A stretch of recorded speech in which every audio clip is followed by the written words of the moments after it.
नमस्कार, आदाब, आवाज़ द वॉइस में आप सभी का स्वागत है। यहाँ पर हम हैं दिल्ली के इंडिया इस्लामिक सेंटर में। यहाँ पे मिर्ज़ा बेदिल पे प्रोग्राम हो रहा है, सेमिनार हो रहा है। तो आइए हमारे साथ हैं इखलाक साहब, इनसे जानते हैं कि बेदिल के बारे में, सेमिनार के बारे में। आप बताइए इखलाक साहब कि आजकल बेदिल साहब का कितना रेलेवेंट है। देखिए, बेदिल जो है वो 16वीं सदी 17वीं सदी के शायर हैं। और बेदिल के बाद बुनियादी तौर पे दिल्ली में ख़ास तौर से और शुमाली हिंदुस्तान में फ़ारसी शायरी जो है उसका एक तरह से ज़वाल शुरू होता है और उर्दू शायरी की इब्तिदा शुरू होती है। ठीक है, बाज़ाब्ता। और जितने भी शायर बेदिल के बाद हुए हैं, बेदिल का इंतकाल 1720 में हुआ है। उसके बाद जो उनके शागिर्दों का जो दौर है, जिसमें मीर दर्द है, मिर्ज़ा हातिम है, फिर बाद में मीर आते हैं, ज़ौक़ है, गालिब है, इक़बाल हैं और बाद के जो शोरा हैं, तमाम पे मिर्ज़ा बेदिल का असर है। See, actually, even today in our school programs, in our high school, there is a chapter for Indian style of poetry that mostly we read there regarding Mirza Ghalib, Mirza Bidil, and also Mirza Ghalib. So apart from that, today, especially for the mysticism and philosophical poetry, yeah, our young generation reading and reciting Bidil poetries. देखिए, मिर्ज़ा बेदिल की शख्सियत एक हमजहत शख्सियत है कि मालिक हैं वो, और उनको जिस तरह से पहचानना चाहिए था वो पहचाना नहीं गया।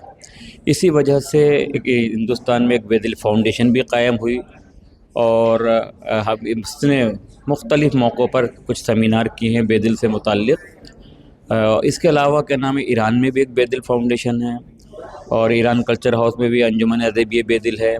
तो इन सब का मकसद ये है कि बेदिल को सही से पहचाना जाए। हिंदुस्तान में एक बहुत बड़ा शायर था जिसके 1 लाख से ज़्यादा अशार हैं। अब मुख्तलिफ़ मौज़ूआत पर उसके अशार कहे गए हैं।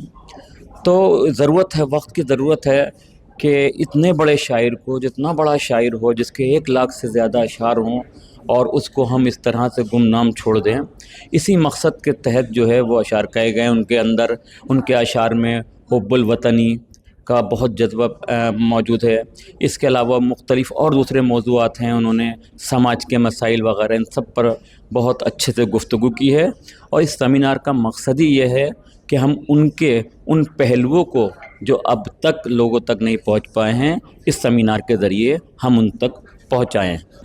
Since I'm a linguist in Iran, so I decided to have a comparative study regarding Hafiz al-Shirazi and also Bidil from the actually metaphorical approach. Since in the linguist actually we are believing that the daily usage of the language is important, so I wanted to know that how actually Bidil and Hafiz in their poems they have just showed our actually metaphors that and how they are meaning by the life and this.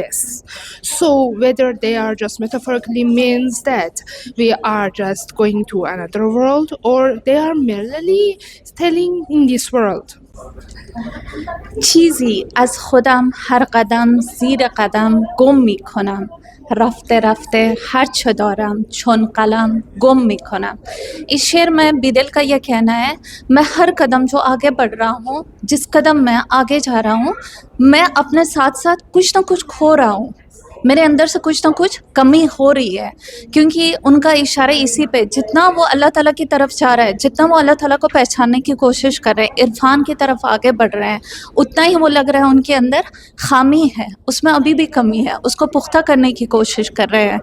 रफ्ते रफ्ते हर छे दौरान छोन कलम गुम मिखोना, जैसे कि हम लिखना start करते हैं, लिखने में जैसे जैसे हम आगे बढ़ते हैं हमें लग रहा है कि अरे जो हमने पुराना लिखा है वो कम पड़ रहा है, अभी और लिखना है, अभी और अच्छी चीज़ें हमारी जहनीत में आ रही है। वैसे ही बोल रहे हैं, जैसे जैसे मैं आगे बढ़ रहा हूँ, कदम उठा रहा हूँ, मुझे लग रहा है रास्ता अभी भी है जिनको मुझे पाना और अल्लाह ताला तक पहुँचना है।